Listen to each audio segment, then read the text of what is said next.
In this episode, we're talking all about what to do when someone throws a party in your Airbnb short-term rental unit, so stay tuned. Vacation Rental Machine helps hosts just like you learn how to start, grow, and scale your short-term rental business. This show is all about creating systems that help you automate your business, giving you more time and money freedom. If you're ready to start living the vacation rental life, then subscribe to this podcast today. Come and join us on our Facebook group, The Host Nation, where we'll be talking about starting, automating, and scaling a short-term rental business. Now, on to the show. Hey, welcome back, Host Nation, to another episode of Vacation Rental Machine. In this episode, we're talking about parties and what happens when you do find out that your guests are throwing a party or they're just getting way too loud and it's starting to make you feel uncomfortable or it's starting to maybe potentially lead to a problem. In the last episode, we were talking all about the ways that you can protect your property from having those types of guests showing up. And that was including things like in your listing description, in your settings, how many days you're allowing people to stay. And then we also talked about the tools that you can use to be able to monitor and make sure that your property is staying within a certain level. But every once in a while, you're still going to find those guests that slip through the cracks, or maybe they just start drinking, they're having a little bit too much fun, and they're starting to get a little bit too loud, which could make you uncomfortable, and your monitoring devices will be able to identify if things are getting too loud, or if maybe too many people are opening and closing the door, or if there's just way too many guests. These are the types of things that maybe happen once they do book. So now we want to talk about what happens when things start to get a little bit too much, and we need to be able to keep this under control or potentially even get them out of the property. Now, I see John's nodding his head because he does have this experience, but not everybody's going to have this. If you just have one property and maybe it's in your house, maybe you're never going to have to experience this. But as you build up your vacation rental machine and you're taking on more properties, this is just part of the nature of the business, and you have to have the tools and the steps and the processes in order to keep these things under control, because we're all about preventing the loss of the lease. We're all about keeping that lease safe, and we have to do this for our clients. We have to make sure that our clients that we're managing their properties for, that they are satisfied and that their property is protected. So we need certain processes. So John, what are the ways that you have been able to prevent these types of situations from escalating, and what do you do when something does escalate? All right. To prevent stuff from escalating, you got to be aware. To be aware, you're going to need external cameras. If you don't have them, you're okay with noise aware. The name goes perfectly here because we're trying to prevent parties. So we're trying to deter against noise. And one thing that they do great is alert me of things going on within about 10 minutes after it grows across a certain threshold. So when that happens, when I get that alert, I immediately go and I start trying to backtrack what I can backtrack on all the tech that's inside of the apartments or homes. That might be open doors, closed doors from the smart lock. That might mean overlooking the history of the noise aware for the stay. That might mean looking at the cameras, trying to identify how many people are there. One note, there also can be a party of one. People like to listen to loud music, stuff like that. Some people travel with their own speakers. So things can get loud with one person. So don't just think that just one person booking and you only see one person go in that they're not going to party or just play loud music. Once I get that notification, I then immediately look at the noise aware and I start to look at a trend, right? I'm looking to see if that trend is going up and down. Maybe they just turned on the TV. Maybe it's a football game that's on and somebody's hollering at the TV because of a touchdown or something like that. I don't want to bother anybody that's just, enjoying the space. That stuff isn't really going to make or break anybody's rules, So if it's prolonged for longer than 10 minutes, I then will shoot a message via Airbnb, letting them know, hey, one of the neighbors just said something might be going on or it's getting a little loud over there. Would you mind, just coming down a little bit? I don't know. Sometimes they can be a little over the top. I told her that things were fine. Right? I send all of that in the message. I kind of just gave my statement. I softened it up a little bit and just kind of just played it off like I'm on the guest side, right?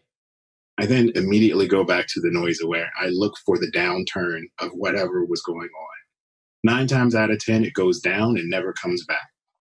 On those instances where it goes down 10 minutes later and pops right back up, Now I got to keep my eye on this guest. I might send another message.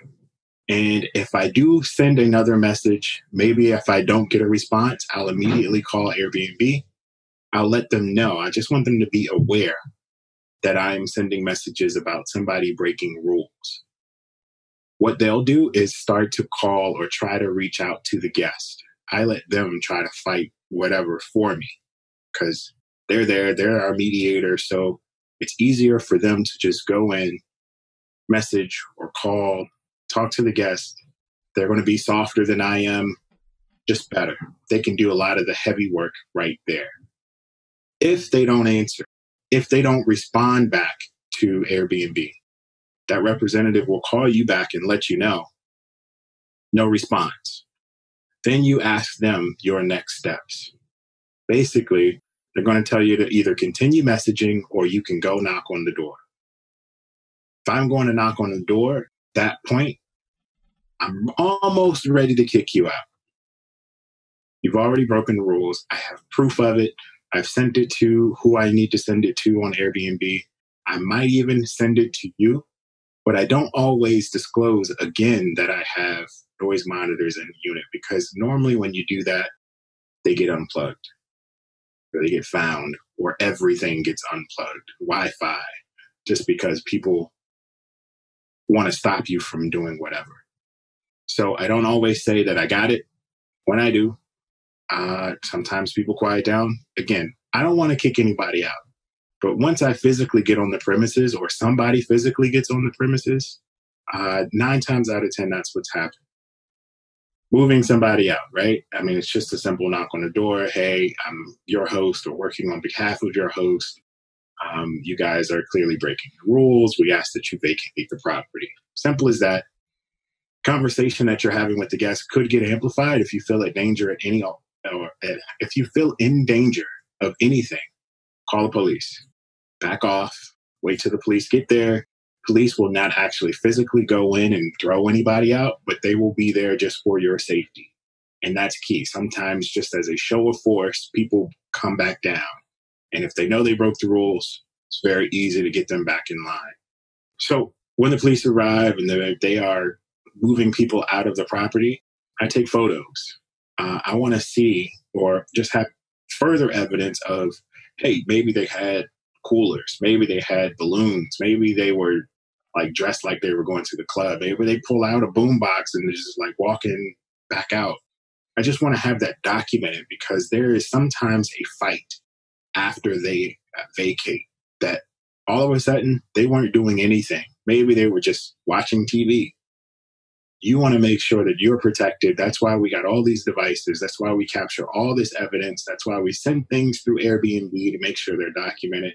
That's why we picked up the phone and called them and had Airbnb go back. That way, when we submit a resolution, right, into Airbnb and we try to cover extra charges for cleaning and whatever else that we need to cover, we want to make sure that, hey, this is everything that you need.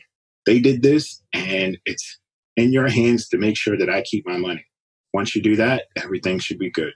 So it is really important that you do have everything that we mentioned in the previous episode because you want to be able to provide evidence of a claim. Not only is it important to be able to keep these people from coming in or to keep things from escalating, but you need evidence, you need proof, you need ways to show, like if it's Airbnb or VRBO, HomeAway, wherever it is, that something was happening. Because a lot of times, if a guest is getting kicked out, they're not in the best of mood. They're not happy, and they're going to fight to be able to get their money and to be able to try to be able to not have something taken away or not be charged anything. So they're going to really try to fight to be able to stay there, to be able to get whatever it is that they can out of you. So being able to have evidence is so important, and it is a little bit more of an upfront cost. You know, it does cost a little bit, but in the long term, it can save you so much headache and so much pain if you do have these things set up in place.